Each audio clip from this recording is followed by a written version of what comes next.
작년 11월서부터 추적을 했어요? 그러니까 작년 11월에 어떤 일이 있었냐면 사실 예. 보통 촛불 집회만 기억을 하실 텐데 그 우파 단체들이 모여서 슬슬 집회를 하기 시작했죠. 예. 이제 우리는 흔히 태극기 집회라고도 많이 부르는데 그게 아니라 그렇죠. 그 탄핵 반대 집회, 또 친박 집회라고 하는 게 맞죠. 본격적으로 힘을 받은 게 1월 중순 이후부터 그렇죠. 예, 11월 넘어서 12월로 가면서 이제 집회가 슬슬 시작됐고요. 모이기 시작했고 촛불 집회는 12월 9일 탄핵된 이후에 조금씩 힘이 빠지기 시작했죠. 예, 그때 이제 본격적으로 탄핵 반대 집회, 그리고 친박 집회가 아주 인원이 친박 집회라고 해야죠. 예, 인원이 굉장히 많이 늘어났죠. 당시에 이제 그 흔히 이제 가짜 뉴스라고 분류할 수 있는 그러니까 등록되지 않은 단체가 지면으로 배포하는 거기 뉴스들. 무슨 애국일보 막 이런 그렇죠. 거를 예, 애국일보도 있었고 노컷일베도 있었고. 막 노컷일베. 예, 뭐 이런 매체들이 이제 실제로 노컷일베는 인터넷으로는 등록돼 있고요. 지면으로는 등록되지 않았는데 지면으로 이제 내보내면서 이제 우리 흔히 이제 이야기하는 가짜 뉴스. 예, 그 신문이 뿌려진 거는요. 2월 20일 이후 예. 명절 들어가기 전에 예. 300만 부 막 이렇게 뿌려지면서 명절 때 가져가서 뿌려라라고 하면서 그때 배포가 됐죠. 그렇죠. 예. 근데 이제 그렇게 감지된 거는 딱 그 시기고요. 네. 가짜 뉴스로 일반인들이 흔히 집회에서 접할 수 있는 것보다 조금 시기가 앞서고요.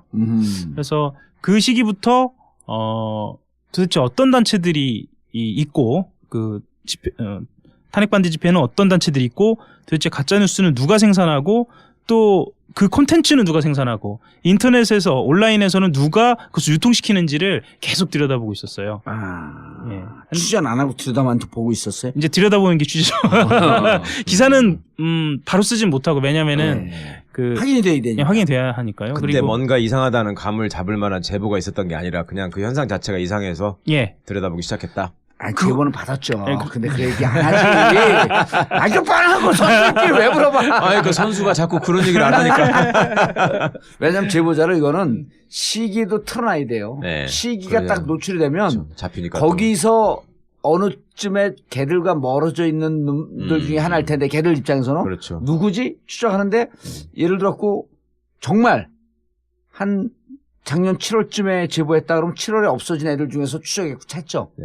근데 우리가 7월에 제보했으면 올 12월에 제보했다. 이렇게 하고. 예전에 윤전추 때 그랬죠. 예, 다 알려줘요, 방법을. 예, 맞습니다. 예. 같이 그때 우리가 이렇게 얘기함으로 인해서 쟤들은 더 헷갈려요. 회로를 엉켜놔야 되거든.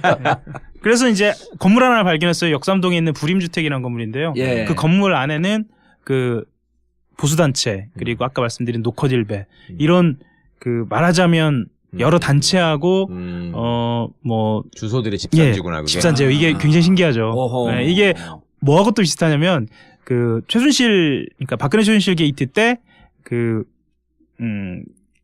갑자기 그 광고회사가 기억이 안 나는데 저도 벌써 좀 되니까 차은택이 했던 그 광고회사에는 광고회사들이 또 몰려 있어요. 네, 막 그런 거하고 또 약간 스타일은 비슷한데 그걸 더 비슷한 거 알려줄까요? 옛날에 그 MB가 주가 조작 사기 사건 할 때 BBK, LK 그렇죠. 이런 게 다 한 건물 하나 한 회사 안에 뭉쳐 있잖아요. 그렇죠. 그러니까 이건 뭐냐면 소유주는 하나, 그다음에 지침을 받는 것도 하나. 다만 이게 여러 개의 얼굴로 변신을 해야 될 필요가 있을 때 비용을 줄이면서 가성비를 높이면서 하나에 묶어 있어야 되거든요. 일은 같이 하고 그런 거죠. 그래서 그 건물 그 공간에 대해서 사실 먼저 붙어있어요. 예. 딱 부림주택 뭐 명칭 자체도 좀 그렇죠. 예. 근데 어쨌거나 그 실태만 보도를 했어요. 뭐 그거에 대해서 몰려 있다 거기. 예, 몰려 있다 정도였어요. 뭐 그 이상으로 보도를 하진 못했어요. 확인되는 과정에 꼭 보도를 해야 할 좀 이유가 있어서 이렇게 보도를 했고 그런데 그때 이제 메일 한 통이 도착해요. 메일 한 통이 도착해서 내가 이러저러하게 활동을 했는데 이야기를 좀 하고 싶다. 그래서 출발했습니다. 근데 거기서 받은 이메일은 A부터 Z까지 너무 논리적으로 딱 떨어져요. 그래서 사실 처음에 의심을 굉장히 많이 했어요. 보통 그렇게 제보가 들어오면 아닌가? 네, 제보가 들어오면 사실 예를 들면 뭐 Z 중에 뭐 F라든가 G라든가 이렇게 악의가 빠져 있기 마련이거든요. 왜냐하면 특히나 이 제보자들은 제보를 하기 위해서 자료를 수집하는 경우가 별로 없어요. 그래서 논리적도 약간 흥결도 있고 앞뒤도 좀 안 맞고 이러는 경우가 있는데 이분은 뭐 완전히 논리적으로 완벽하고 이것을 입증 딱 고리 하나만 찾으면 이게 국정원이 개입됐다는 고리 하나만 찾으면 모든 양태와 형태가 다 드러나는 그런 제보가 들어왔죠. 그래서 그거 하나 그 고리를 풀기 위해서 한 2달 정도 고생을 한 거죠. 그러니까 그래서 그걸 제대로 풀기 위해서 하기자를 한겨레 21로 발령을 한 거예요? 왜냐면 이 기사가 무척 중요한 게 이게 2007년 사건이거든. 2008년 사건이거든요. 네. 근데 동시에 2012년 사건이에요. 그래서 동시에 2017년 지금 대선을 치르고 있는 이 시점의 사건이기 때문에 우리 전국구를 듣는 분들이 저게 왜 지금 이 시기에 중요하지? 이러고 이거 흘려넘기면 안 됩니다. 그렇죠. 왜냐하면 2012년하고 2013년, 14년 원세훈, 그리고 원세훈 재판은 지금도 진행 중 아니에요. 그렇습니다. 예. 네. 그럴 때 우리가 뭘 우려했었냐면 원세훈 문제, 사이버 사령부 문제 할 때 기무사 사령관 부르고 국정원장 부르니까 심리 전담반은 계속 운영하겠다. 그렇죠. 그때 우리가 이 방송에서 그랬잖아요. 네. 저 XX들 정말로 계속 이런 심리 공작하겠다라고 하는 거다. 예. 그리고 이 모습은 민간과 국정원 사이버 사령부 직원들을 묶어갖고 경계가 애매모호하게 되면서 묘한 모습으로 진화 발전할 것이다. 예. 이 우려를 했었잖아요. 네. 그러니까 지금은 이제 가짜 뉴스라고 하는 것을 업그레이드 됐거든요. 예. 그리고 지금은 SNS상으로 자기들을 퍼질 수 있는 촉수까지 발달이 되어 있기 때문에 이게 이번 대선에 어떤 영향을 또 부정적 영향을 미칠지 몰라요. 하여튼 MB 때 만들어진 여론조작 시스템이 계속 지금 진행 활동하고 중이다. 있다. 이게 지금 진화 공도사님 말씀하신 강조점이잖아요. 예. 네. 그래서 이 방송이 중요한 겁니다. 그러니까 간단하게 말씀을 드리면 2008년도에 그러니까 국정원이 이 김성욱이라는 예. 그 지금 현재 한국자유연합 지금 활동하고 있는 사람이에요. 그 옛날에 TV조선이라고, 예. TV조선에 장성민 씨가 시사탱크라는 맞습니다. 걸 진행할 적에 예. 거기서 장성민이 지 마음에 안 들게 질문한다고 네. 생방송 중에 그 마이크 빼던지고 나갔냐. 그래서 유명해졌거든. 그리고 장성민이 당황할 정도로 네. 굉장히 강골이고요. 예. 네. 근데 그 강골. 네, 2000년대 초반부터 청년 우익 단체를 결성해서 활동한 사람이에요. 참 독특한 사람이에요. 굉장히 독특한 사람입니다. 목사라고 그러지 않았나요? 처음에? 나이는 어떻게 돼요? 젊어요 나이도. 예, 나이도 젊습니다. 나이도 젊고요. 지금 40대 후반 정도로 저는 알고 있는데 어쨌든 그건 확인을 해봐야 할 것 같은데 지금 현재도 활동을 하고 있고요. 그리고 당시에는 어떻게 활동을 했냐면 이 사람이 흔히 마스터라고 자기들끼리 부르거든요. 마스터. 마스터로 중간에 있고요.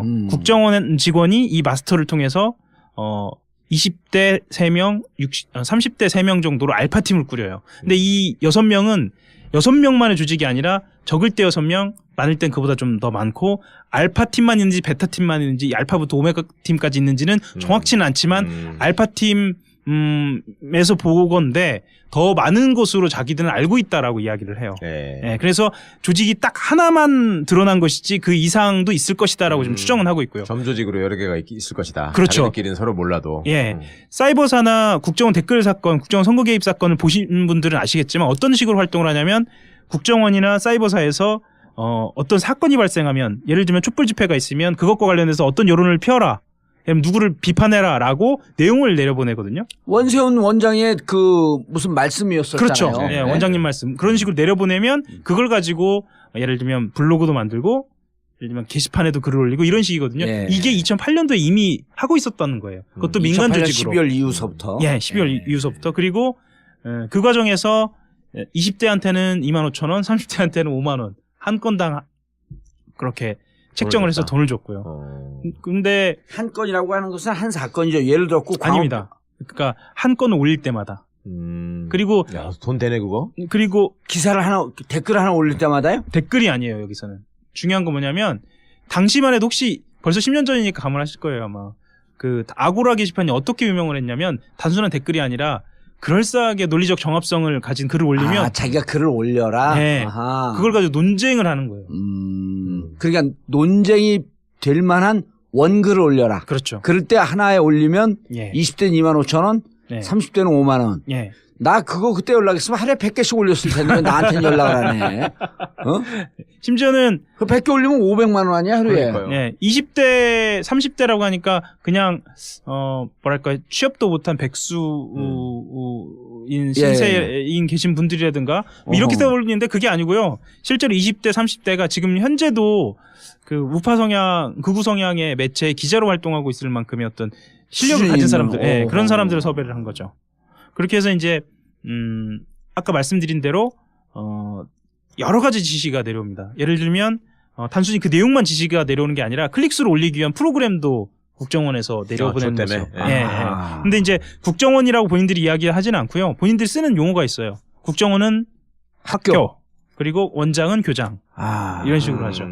그래서 교장님께 이런 건 보고했다. 그리고 좀 비유도 저렴하게 들었다. 네, 근데 학교에 하고 이런 것을 협의했다라고 하면서 이제 업무를 진행하죠. 학교는 교도소가 학교인데. 아니 그러니까 내가 그 얘기 하려고 그랬어요 지금. 네. 뭐냐면 저렇게 일을 열심히 하다가 학교를 가고 싶은 꿈을 꾸고 있었던 거 아닐까? 그러네요. 근데 정말 그때도 어떻게 이런 주제까지 했을까라고 좀 놀랄 만큼의 주제들이 있는데 예를 들면 판사에 대한 직접적인 공격을 한다든지요. 천판사. 예, 천판사. 왜 천판사에 대한 공격을 했냐면 그게 천정배 대표 딸이에요. 그렇죠. 예, 천정배 PD 수첩 그 광우병 PD 수첩 보도한 것을 고소하니까 극우 단체에서 고소했고 그게 무혐의로 끝난 거 아니에요? 무혐의라기보다 그 기각을 했어요. 기각을 했고 그러니까 그것을 가지고 이제 천정배 대표의 딸이고 그래서 편향됐다라고 하면서 이중으로 예를 들면 이 재판 자체를 폄하를 하는 거죠. 그리고 MBC 이 PD 수첩을 다시 한번 비판을 하고 그래서 이런 글들을 여러 곳에 올리면서 이제 논쟁을 유도하는 거예요. 그리고 굉장히 자극적으로 올려요. 왜냐하면 이게 댓글을 달리면서 자기들 스스로 논쟁을 해야 하거든요. 그래서 클릭수, 댓글 이런 것까지 검증을 받고 그걸 가지고 또 인센티브를 받기도 하고요. 뭐 이런 식이었습니다. 그리고 국정원에서는 아마 이렇게 해보니까 이거 얘기가 된다라고 판단했던 것 같아요. 왜냐하면 이 김성우 이 대표를 통해서 어떤 걸 진행을 하냐면 임의단체를 만들자라고 하는 거예요. 예. 네. 보도됐죠. 예. 임의단체를 만들자라고 해서 말하자면 이 알파팀 팀원들한테 임의단체를 임의로 설립 신고를 하게 해요. 그래서 무슨 자유연합 이런 거. 예, 한국자유연합이 거기서 나옵니다.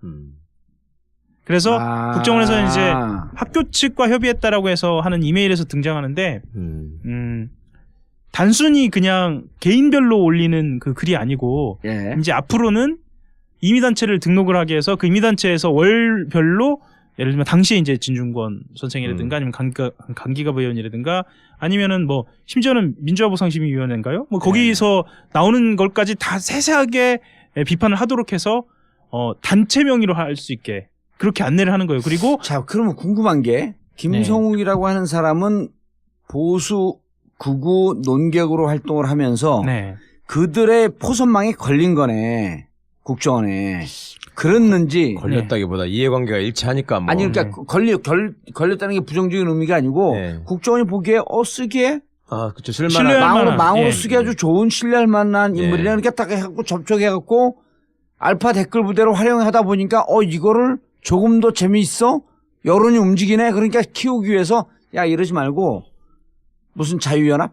예, 한국자유연합. 한국자유연합이라고 하는 걸 만들었고 사람들도 결집시키고 하게 되면 조금 더 안정된 생태계, 환경, 토양 속에서 활동할 수 있으니 이걸 만들어라. 그렇죠. 그러면서 1인 시위하고요. 그러니까 시위나 집회까지 지원을 해주겠다는 약속을 해요. 이게 실제로 어느 규모로 어떤 자금이 흘러가는 것까지는 추적이 되지 않았는데 우리가 지원을 하겠다라고 약속을 하는 거죠. 그렇게 된다고 하면 그 이후를 혹시 상상해 보시면 뭐 쉽게 상상하실 수 있을 것 같은데 그 이후로 2009년, 10년, 11년 넘어오면서 각종 사건이 벌어질 때마다 극우단체들이 뭐 소송을 제기하거나 뭐 이런 일들이 벌어지거든요. 1인 시위를 한다거나 단순히 댓글 글을 통한 여론 조작 작업뿐만 아니라 이쪽 진보 진영 단체나 민주개혁 진영 단체에서 활동할 때마다 그것을 발목을 잡아놓으려고 계속 법적으로 문제 제기를 하는. 그렇죠. 그러니까 우리가 흔히 생각하는 또 시민사회에 대적할 만한 극우단체들을 만들어 나가는 거예요. 근데 거기서 열심히 온라인에서 논객으로 활성화하고 있었던 변모 씨, 뭐 이모 씨, 뭐 이런 분들은 그 망에 왜 안 걸리지? 불안해서 그랬나? 안정감이 떨어졌나? 글쎄요. 방금 말씀하시는 그 변모 씨요, 변아무개 씨 같은 뭐 이모 경우에는 씨 뭐 이런 여러 사람 인물이 있잖아요. 예, 그러니까 그분들도 그 연관성이 있다라는 얘기는 돌죠. 예, 도는데 근거를 못 잡았습니다. 근거를 잡지는 못했죠. 근데 뭐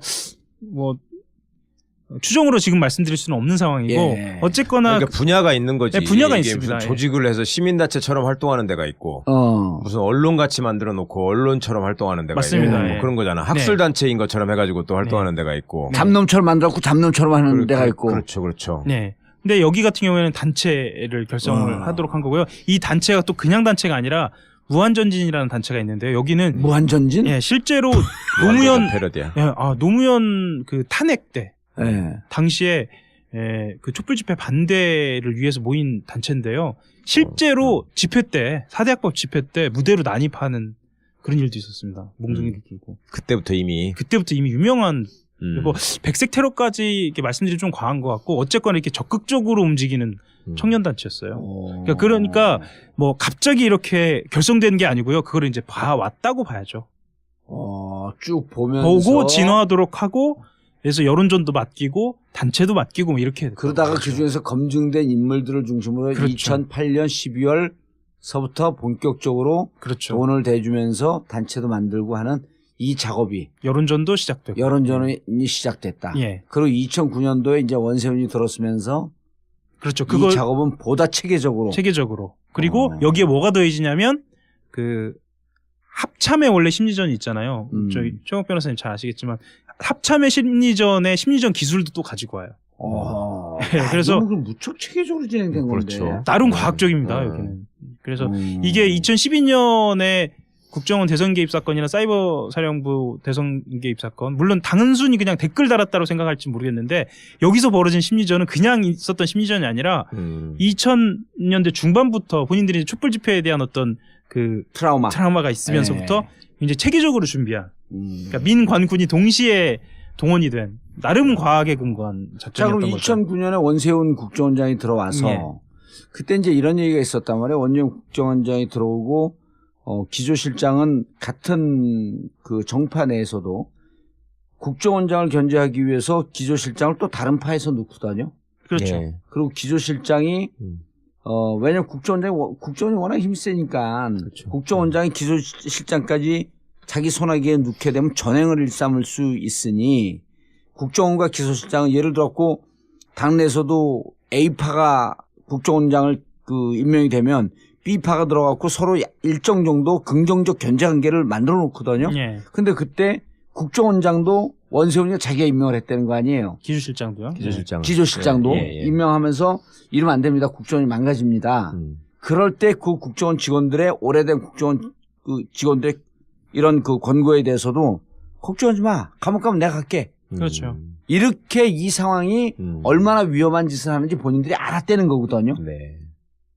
그리고 나서부터 이 업무는 계속 진행이 되고 이거는 국정원 밖의 민간인들을 움직이면서 했던 작업 아니에요. 그렇죠. 이른바 이제 이게 그때 당시 소문이 돌았던 108조라든지 시발단의 어떤 시발단은 조금 더 다른 쪽이고 유사한 국정원의 지휘와 재정 지원을 받으면서 움직이는 점조직 셀들이 있으니 이것이 108개가 있어서 108조다라고 하는 소문이 돌았고 우리 그 낙검수에도 제보가 들어왔었거든요. 내가 그 멤버다. 그 어둠 속에서 뭐 우리를 만나고 하고. 근데 유사해요 성격이. 저는 이 대목에서 떠오르는 게 제가 박문진 이사 생활이 지금 5년째 접어들었잖아요. 그 전부터 이 사람들이 앉으면 늘 하던 얘기가 그 고정적인 레퍼토리가 있었어요. 그러니까 얘들이 이벤트로 사건과 관련해서 얘기하는 건 항상 효순이 미선이 시위, 그다음에 광우병 시위, 그다음에 프로그램으로는 PD 수첩, 그다음에 저기 그 노무현 대통령 탄핵됐을 때 그 본회의 생중계하는 장면, 몇 가지 꼽는 게 있어요. 그러면서 늘 얘기하는 게 방송을 지네가 장악해야 되고, 그러니까 거기에 또 맞대응하는 매체를 위해서 만들어지게 나는 종편이라고 생각하고, 그 공영방송을 망가뜨리고, 그다음에 또 하나가 늘 얘기하는 게 뭐냐면 우파다 본인들이 그 스스로 주장하는 애국 시민 단체들은 행동력이 너무 떨어지고 그리고 사람들이 이렇게 그 집중해서 모이지를 않고 그다음에 인터넷에서 너무 열세다. 이런 얘기들을 계속 해왔었거든. 인터넷에서 강세를 잡을 수 있는 팀을 만들어야 되겠다. 그러니까 뒤집으면. 그러니까 그거 하던 짓들이 계속 보면은 쭉 이렇게 그 지금 하 기자 얘기한 것처럼 예. 그런 체계질을 갖춰가면서 이어지는 것 같아요. 예, 실제로 지금 최 변호사님 말씀하신 내용으로 구체적인 지시가 들어갑니다. 뭐냐면 그래? 그러니까 주타방이라고 그래. 주요 타격 방향. 그러니까 옛날 너희들이 용어가 나왔어요. 주타방이라고 말 실수가 나왔는데. 관계 없어요. 예. 왜냐면 당신들이 이렇게 모여서 여론 그렇죠. 조작 활동 작업을 하면서 주요하게 타격할 대상을 옛날에 예. 대학 다닐 때 썼던 뭐 주타방 아니 지들 말로는 좌파의 운동 방식을 예. 차용해가지고 그렇죠. 그게 이제 MBC였어요. 더 중요한 건 예. 뭔 줄 알아요? 그 중에 자꾸만 이제 보수 우파의 이른바 이제 백수인 사람들. 예. 근데 거기엔 누가 또 있냐면요. 이제 이걸 나중에 다 고구마 줄기 엮듯이 끄집어내면 운동권이 있다가 취업 안 돼갖고 떠돌다가 예? 누구 선배 하나가 야 너 할 일 없지? 댓글 달래? 이렇게 갖고 들어간 운동권 친구들이 꽤 많다는 거예요, 거기에. 제보를 받으신 거죠, 그렇게. 그때 제보를 받은 네. 거죠. 그래갖고 우리한테 제보를 놓던 사람들은 먹고 살기 힘들었고 이걸 하고 있는데 운동권 출신들이 꽤 많습니다. 그래서 운동권 때 했던 것을 역으로 여기서 써갖고 활용하고 있습니다라고 하는 얘기를 하기 때문에 운동권에서 쓰는 용어들, 유사한 용어들이 많이 튀어나오는 거예요. 그렇게 얘기를 하죠. 근데 MBC 잠깐 더 말씀을 드리면, 예. 그러니까 그 특히나 이 여론 작업할 때 트라우마를 갖고 있는 장면이 뭐냐면 아까 말씀하셨던 그 국회 그러니까 탄핵 날 국회 MBC의 국회 중계예요. 그래서 2008년도에서 9년 넘어오면서 그때 핵심이었던 게 뭐냐면 방송법이거든요.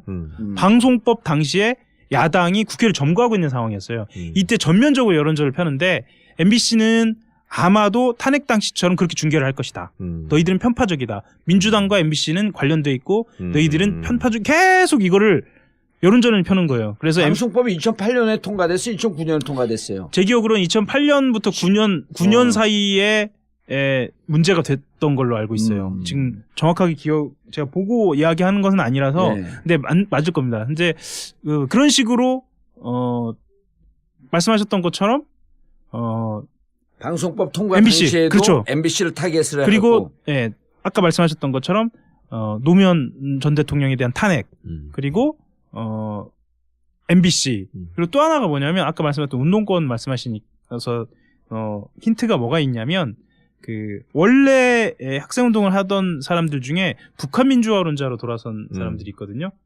이런 사람들이 또 일부 주력군으로 또 들어갑니다. 김용환 그 후손들, 예. 김용환의 후손들, 홍진표의 후손들. 그래서 뭐 잘 아시죠? 예. 그래서 그런 또 사람들이 굉장히 자기 나름의 어떤 논리적인 체계가 있거든요. 예. 그리고 굉장히 헌신적이에요. 그 중에 한 놈이 허현준 행정관이잖아. 맞습니다. 그 선수가 어버이연합이랑. 그래서 지금까지요. 그 사람들끼리 어떤 인맥이 형성이 되고 있는 거예요. 예. 자, 이제 문제는 네. 지금 이것은 국정원이 기획을 해서 네. 국정원이 예산을 편성을 하고 네. 국정원 직원들이 직접 개입하고 중간에 마스터를 통해서 일반 민간인들이 여론 조작 활동을 하는 팀을 하나 만드는 거란 말이에요. 예. 근데 문제는 뭐냐면 2009년도 이렇게 하고 재미를 봤어. 예. 여론이 움직여. 근데 2009년도에 원세훈 국정원장이 들어왔고 그때부터 이 팀과 별개로 국정원이 직접 움직일 수 있는 대선 댓글 팀들을 만들어가기 시작을 한 거 아니에요. 요것과는 예. 별개 문제지만. 예. 그리고 그 팀들이 2012년에 대선에 국정원 직원들이 직접 참여하면서 대선 댓글 개입을 했고 예. 그러니까 모든 이 2012년 대선 때 여론 조작에 동원됐던 국정원의 노하우는 바로 이 모태 여기서부터 온 거 아니냐. 그렇죠. 그렇죠. 예. 원형이라고 봐야 하고 예. 그리고 이때 주제와 대상을 가리지 않으면서 어떤 것들이 실제로 효과가 있는지를 실험을 해가죠. 그리고 예를 들면 클릭수 조작 프로그램이라든가 검색어 순위를 올리는 방법이라든가 본인들의 글이 베스트로 올라가는 방법이라든가 이런 것들을 끊임없이 연구하고 끊임없이 토론해요. 일테면 이런 걸 수 있겠네요. 저분들은 사실은 민간이기 때문에 그냥 꼬랑지 자르듯이 자기들이 모여서 단체 만들고 예. 아까 뭐 누구의 그 한국 자유연합? 예. 자기들 자유 만들어서 우리가 돈 흘러간 거라고 하는 것은 실질적으로 현찰로 갖다 주고 계좌로 꽂지 않으면 흐름을 끊어버릴 수가 있잖아요. 예. 저쪽은 언제든지 꼬리 자르듯이 잘라내면 돼. 근데 여기서 시뮬레이션하고 몰모트를 하면서 성공한 작품들을 갖고 국정원 직원들이 직접 움직이는데 여기에다가 그 투입돼 갖고 했을 가능성도 높네요. 그렇게 그렇죠. 되면. 그렇기도 하고요. 네. 실제로 지금 일부 드러나고 있는 정황이기도 한데 이때 활동했던 사람들이 지금도 활동을 하는 사람들이 있거든요. 하겠죠, 당연히. 예, 그래서 특히나 이제 극우 매체라고 이제 보수 매체라고 표현하기도 조금 더 오른쪽으로 가 있는 매체들에서 기자로 활동하고 있는 사람들이 있기 때문에 예. 이건 조금 더 취재가 필요할 것 같습니다. 하고 있는 사람이에요. 그 옛날에 TV조선이라고. 예. TV조선에 장성민 씨가 시사탱크라는 걸 진행할 적에 예. 거기서 장성민이 지 마음에 안 들게 질문한다고 네. 생방송 중에 그 마이크 빼던지고 나갔냐. 그래서 유명해졌거든. 그리고 장성민이 당황할 정도로 네. 굉장히 강골이고요. 네. 네. 근데 그 강골. 네, 2000년대 초반부터 청년 우익 단체를 결성해서 활동한 사람이에요. 참 독특한 사람이에요. 굉장히 독특한 사람입니다. 목사라고 그러지 않았나요? 처음에? 나이는 어떻게 돼요? 젊어요, 나이도. 예, 나이도 젊습니다. 나이도 젊고요. 지금 40대 후반 정도로 저는 알고 있는데, 어쨌든 그건 확인을 해봐야 할 것 같은데, 지금 현재도 활동을 하고 있고요. 그리고 당시에는 어떻게 활동을 했냐면, 이 사람이 흔히 마스터라고 자기들끼리 부르거든요. 마스터. 마스터로 중간에 있고요. 국정원 직원이 이 마스터를 통해서, 20대 3명, 30대 3명 정도로 알파팀을 꾸려요. 근데 이 6명은 6명만의 조직이 아니라 적을 때 6명, 많을 땐 그보다 좀 더 많고 알파팀만 있는지 베타팀만 있는지 알파부터 오메가팀까지 있는지는 정확치는 않지만 알파팀에서 보건데 더 많은 것으로 자기들은 알고 있다라고 이야기를 해요. 네. 예, 그래서 조직이 딱 하나만 드러난 것이지 그 이상도 있을 것이다라고 좀 추정은 하고 있고요. 점조직으로 여러 개가 있을 것이다. 그렇죠. 자기들끼리는 서로 몰라도. 예. 사이버사나 국정원 댓글 사건, 국정원 선거 개입 사건을 보신 분들은 아시겠지만 어떤 식으로 활동을 하냐면 국정원이나 사이버사에서 어떤 사건이 발생하면 예를 들면 촛불 집회가 있으면 그것과 관련해서 어떤 여론을 펴라. 누구를 비판해라라고 내용을 내려보내거든요. 원세훈 원장의 그 무슨 말씀이었었잖아요. 그렇죠. 예, 네. 원장님 말씀. 그런 식으로 내려보내면 그걸 가지고 예를 들면 블로그도 만들고 예를 들면 게시판에도 글을 올리고 이런 식이거든요. 예. 이게 2008년도에 이미 하고 있었다는 거예요. 그것도 민간 2008년 조직으로. 12월 이후서부터. 예, 12월 이후서부터. 그리고 그 과정에서 20대한테는 25,000원, 30대한테는 5만 원. 한 건당 그렇게 책정을 해서 돈을 줬고요. 근데 한 건이라고 하는 것은 한 사건이죠. 예를 들어 꼭 아닙니다. 그러니까 한 건을 올릴 때마다. 그리고 야, 돈 되네 그거? 그리고 기사를 하나 댓글 하나 올릴 때마다요? 댓글이 아니에요, 여기서는.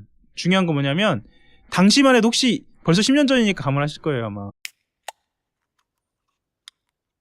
작년 11월서부터 추적을 했어요? 그러니까 작년 11월에 어떤 일이 있었냐면 사실 예. 보통 촛불 집회만 기억을 하실 텐데 그 우파 단체들이 모여서 슬슬 집회를 하기 시작했죠. 예. 이제 우리는 흔히 태극기 집회라고도 많이 부르는데 그게 아니라 그렇죠. 그 탄핵 반대 집회, 또 친박 집회라고 하는 게 맞죠. 본격적으로 힘을 받은 게 1월 중순 이후부터. 그렇죠. 예, 11월 넘어서 12월로 가면서 이제 집회가 슬슬 시작됐고요. 모이기 시작했고 촛불 집회는 12월 9일 탄핵된 이후에 조금씩 힘이 빠지기 시작했죠. 예, 그때 이제 본격적으로 탄핵 반대 집회, 그리고 친박 집회가 아주 인원이 친박 집회라고 해야죠. 예, 네. 인원이 굉장히 많이 늘어났죠. 당시에 이제 그 흔히 이제 가짜 뉴스라고 분류할 수 있는 그러니까 등록되지 않은 단체가 지면으로 배포하는 거기 무슨 뉴스들. 애국일보 막 이런 그렇죠. 걸. 예, 애국일보도 있었고 노컷일보도 있었고. 아마 노컷일배. 예, 뭐 이런 매체들이 이제 실제로 노컷일배는 인터넷으로는 등록이 돼 있고요. 지면으로는 등록되지 않았는데 지면으로 이제 보내면서 이제 우리 흔히 이제 이야기하는 가짜 뉴스. 예, 그 신문이 뿌려진 거는요.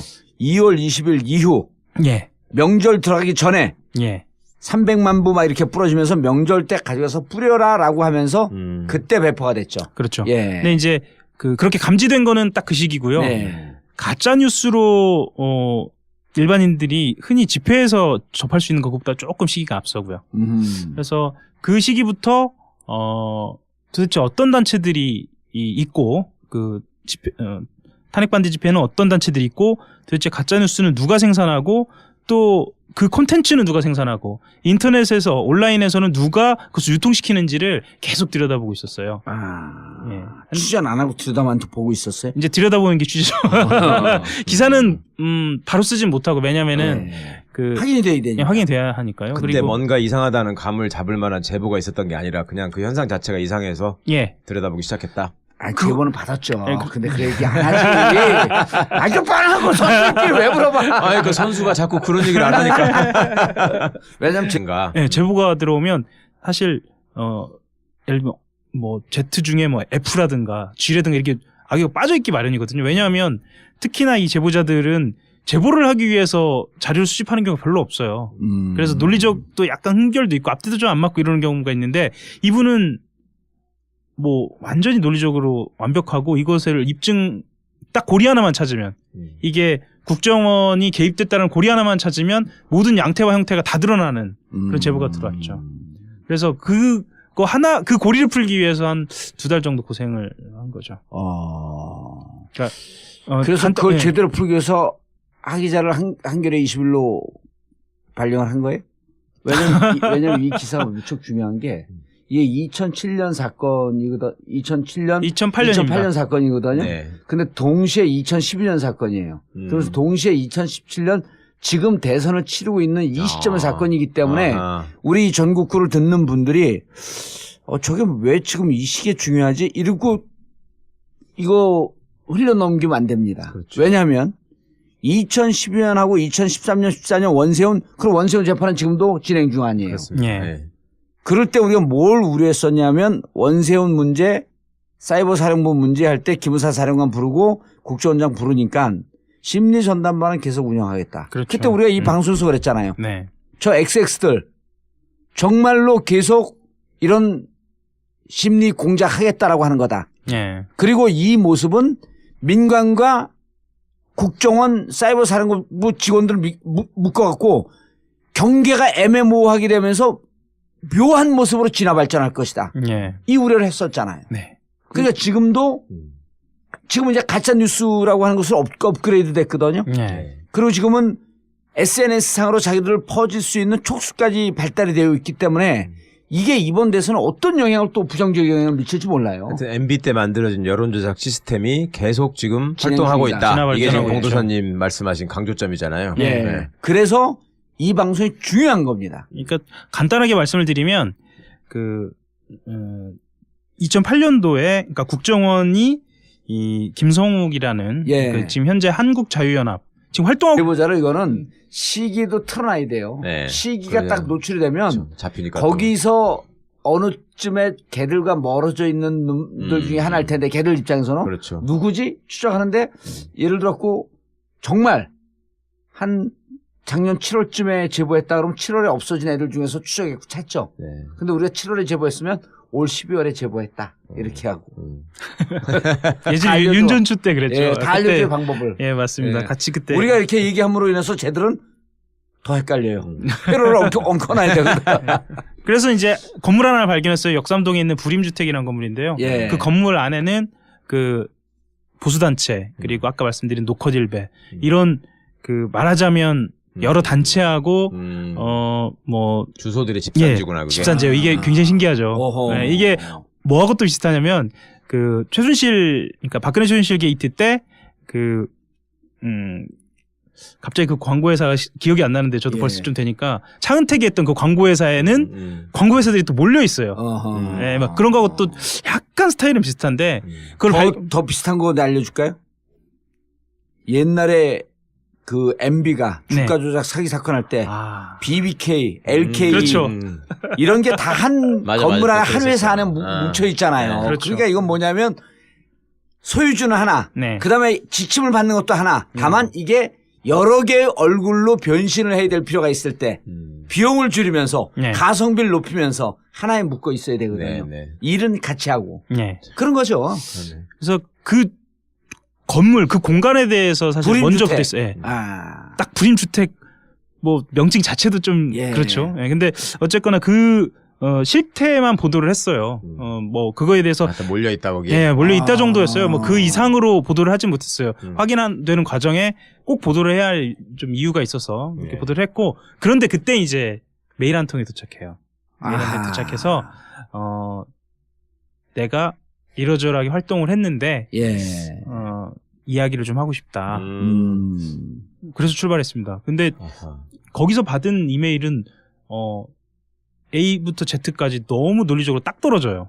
그래서 사실 처음에 의심을 굉장히 많이 했어요. 보통 그렇게 제보가 들어오면 그 아고라 게시판이 어떻게 유명을 했냐면 단순한 댓글이 아니라 그럴싸하게 논리적 정합성을 가진 글을 올리면 자기가 글을 올려라. 네, 아하. 그걸 가지고 논쟁을 하는 거예요.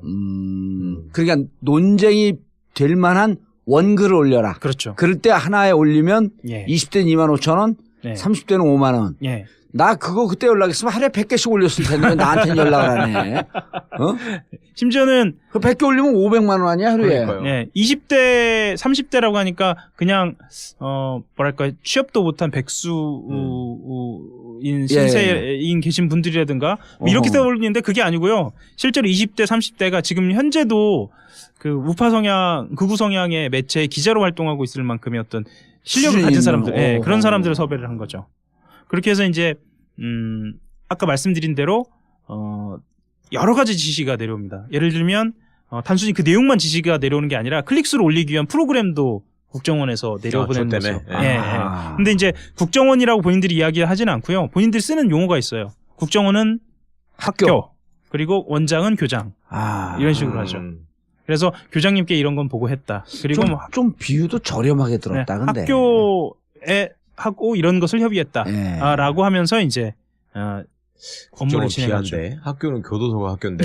아니 그러니까 내가 그 얘기 하려고 그랬어요 지금. 네. 뭐냐면 저렇게 일을 열심히 하다가 학교를 가고 싶은 꿈을 꾸고 있었던 거 아닐까. 그러네요. 근데 정말 그때도 어떻게 이런 주제까지 했을까라고 좀 놀랄 만큼의 주제들이 있는데 예를 들면 판사에 대한 직접적인 공격을 한다든지요. 천판사. 예, 천판사. 왜 천판사에 대한 공격을 했냐면 그게 천정배 대표 딸이에요. 그렇죠. 예, 천정배 PD 수첩 그 광우병 PD 수첩 보도한 것을 고소하니까 극우 단체에서 고소했고 그게 무혐의로 끝난 거 아니에요? 무혐의라기보다 그 기각을 했어요. 기각을 했고 그러니까 그것을 가지고 이제 천정배 대표의 딸이고 그래서 편향됐다라고 하면서 이중으로 예를 들면 이 재판 자체를 폄하를 하는 거죠. 그리고 MBC 이 PD 수첩을 다시 한번 비판을 하고 그래서 이런 글들을 여러 곳에 올리면서 이제 논쟁을 유도하는 거예요. 그리고 굉장히 자극적으로 올려요.